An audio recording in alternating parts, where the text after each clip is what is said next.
So considering I covered Wheelie in the future, I might as well cover him in the past too. You'll get the joke soon, don't worry. That's right, there's a new Wheelie, and there's a Wheelie I haven't covered, and they both make you question why the Wheelie that came with the 86 Grimlock ever existed. And now I've said Wheelie more than any human being has ever wanted to. It's 86 Wheelie and DNA Designs Grimlock Upgrade Kit Wheelie. Wheelie got two good figures. Is this what death feels like? Yeah, so, these are great. Why would someone give Wheelie a good figure? I mean, I gave the 86 accessory Wheelie all the shit it deserved, but at the same time, that is the level of respect Wheelie deserved as a toy. And yet, we have two great takes on the character, and both of them are remarkably different. You'd think that they'd share a lot of similarities, but they don't. How are there two completely different but also good paths to Wheelie, when there shouldn't even be one? Now to be fair, neither one completely nails the look. Both of them have the wrong coloring. Both of them have slightly off proportions in different ways. Both of them are missing key details. Both of them have kibble in weird places that they shouldn't. Like the DNA Designs one has wheels on his shoulders, while the 86 version has wheels in his wrists. And also a dump truck ass. And I hate every moment of my life that led up to me saying that. But at the same time, it is so strange to see two utterly different, completely valid attempts. Sure, the 86 one has said badonkadonk. Hate myself even more now.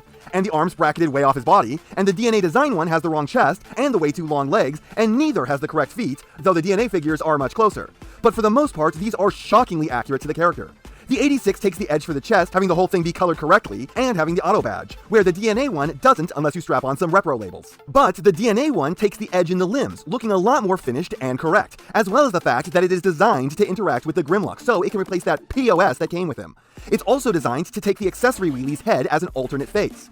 The 86 figure has weapon storage with Wheelie able to clench his slingshot between his butt cheeks. Today just keeps getting worse. While the DNA version doesn't come with a weapon, though he is designed to snake the one off the Grimlock, and it's also compatible with the one from the 86 figure. So theoretically, this can dual-wield slingshots, despite how little sense that would make, and if I can, find the accessory Wheelie, I can't remember if I threw him away or not. Maybe that was Daniel I threw away? I'm pretty sure at least one of those figures ended up in the trash. Hilariously, both these new figures are exactly the same height, despite the fact that the DNA Designs figure has a much higher shoulder line.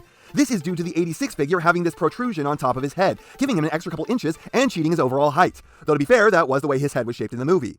It's weird how both these figures have the wrong crotch section. For the 86, it's the fact that he's missing the gray short shorts, and for the DNA figure, it's because he's missing the peach dick stripe. It's also funny that both of these figures have the peach highlight colors, but they manage to not really be all that close in hue. The 86 one is closer to orange, whereas the DNA one is closer to pink. I do hate the 86 one's lower legs. Those just look awful. They're kibbly, they're the wrong shape, not just for the character from the movie, but just in general. They don't fit with his body because he's very rounded overall, but the legs are harsh angles, and the painting on them is half-hearted at best.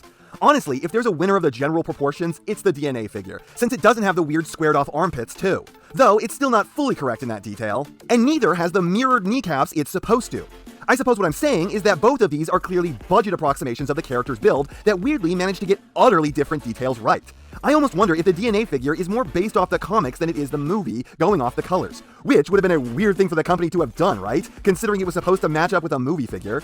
There is one crushing flaw with the DNA one, and that is the fact that his waist connection is very bad. Spinning him at the torso often results in the ball joint coming out and him falling in half. Putting him back together is no big deal, but it's also a problem he shouldn't have had. Head sculpt on both of these are pretty good, but the 86 version is a lot better. It's cleaner, the sculpt is nicer, it's more accurate, the details like the taller helmet that kind of looks like one of those French World War II caps is much more in line with the details that the character is supposed to have. Even the square brim of the hat is more correct than the far rounder one from the DNA figure. Though the 86 guy does look weirdly chubby-cheeked, the other one on the other hand does not have a great sculpt going on here. It's a little creepy and weird, very harsh on the angle of his face, like with the bridge of his nose, his skull forms almost a triangle, and that gives him slightly derpy eyes. His mouth is also puckered out in a way that Transformers figures often like to do, making him look like he's got a bit of a mustache, which just makes him even creepier. This tries to make up for its shortcomings by having extra heads, and no, I'm not just talking about the one that came with the Grimlock. Technically, they shouldn't be allowed to count on you having a different figure, even if this comes as part of an upgrade kit for said figure, but I'm sure that there's at least one person out there who bought the kit for Wheelie and nothing else. I don't know why, but I'm sure they exist. No, this comes with two spare heads of its own, one with a creepy open mouth making an expression that I can only describe as kissy face, and another with an expression that I swear is the same one as the main head. Can't say that either of these really sells the figure any better in my opinion. So what we have here are two good, but very flawed versions of the little Transformers Faye changeling boy. And they are almost like a checkerboard of flaws. A patchwork of each other's problems resolved, and their strengths broken. Both have accurate color schemes, but they are almost inverted compared to each other. If one has a necessary detail, the other is missing it. The DNA figure has better proportions, and his body has a consistent shape. The 86 figure has a far better head. Just about the only detail these two share in any meaningful way is that the ball joints at their elbows look almost exactly the same, to the point where I swear I could interchange their lower arms were it not for the tabs jutting off the 86 one. Both are good. Both could be better in the looks department. Accessories are interesting to say the least. The 86 figure comes with a slingshot. For what it is, it's well sculpted, but I do think they missed a trick by not having the handle neck up to a regular 5mm peg so it can work with full-sized figures. The other figure comes with the two aforementioned heads and a bunch of parts for Grimlock I mostly didn't install because I was mostly after the Wheelie. Wait, I was the guy who bought this for Wheelie? This isn't right. Something's wrong. The world has a hole in it, and there's an eye staring back out. Oh, I also bought this for the posable dino hands for Grimlock. Crisis averted, everyone! The figure also assumes that you're going to steal the head and slingshot off a different Wheelie, so I don't know if I should count those in this figure's favor. Ultimately, I'd say that these figures come with really everything you should probably expect. I don't know what Wheelie is known for once Season 3 rolls around, because seriously, who can actually make it through that half of the show? But I have to assume it's not much more than his slingshot. Posability on these two is pretty good, especially for the scale. The 86's head has way more uprange than normal. The DNA figure has way more down. The 86's arms can pull a 180, DNA can pull like 3 degrees less than a 90. 90 elbows on the DNA, and like 91 on the 86, though the DNA's arms can rotate a little more freely without that tab. Narcissa wrists on the DNA, nothing on the 86. No waist on the 86 as well, whereas the DNA has one, and it also has an ab crunch, though again, he likes to fall in half. Legs that can kick over his head on the 86, as well as pull like a 70 off to the side, but if you try to go further, they will pop off. And they can pull like a 45 back, whereas the legs on the DNA are completely unimpeded in all directions. Normal 90 knees on both, toe down on both, rocker on neither. So yeah, for this scale, these are both pretty decent, with each one having at least one specialty joint, but the DNA figure is vastly superior on this front, with one more specialty joint and two more standard joints that the 86 figure is missing, so he's almost to the equal of a normal deluxe or above. Both of these have decent, though very different and very similar transformations that can be really hard to get the figure back out of. They just kind of get stuck. Basically, they approach the same concept from two different ways. Again, both have very different flaws. The DNA figure is a lot more finicky, with most of his process being extremely wibbly, whereas the 86 figure will always get stuck in its alt mode and will be a pain to untab so it can get back to robot mode, but it's otherwise fun in general. And this is finally a category where the 86 figure kicks the DNA's ass. The DNA figure is reminiscent of Wheelie's alt mode. The 86 one is Wheelie's alt mode, with a slightly messy bumper and his fists sticking off the back.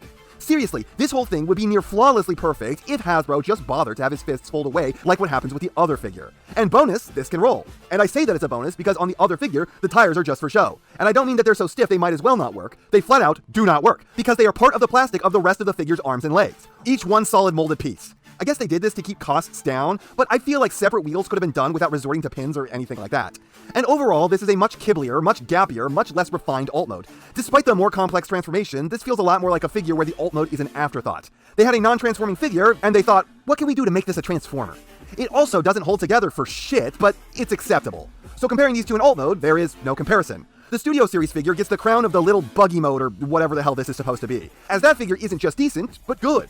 Whereas the upgrade kit Wheelie is only just acceptable. And overall, this is now a stealth what's the best, the 86 Wheelie is the best. For starters, it's just cheaper, which doesn't factor into real what's the best, but this is a stealth one. There are no rules. It looks about as equally good and as flawed as the upgrade one, and while the posing sure as hell isn't its equal, the transformation being more fun and more secure while also kind of being a flaw of its own, it's still enough of a pro that I'll count it. And with the alt mode being night and day better, the 86 figure either wins or ties all categories but one.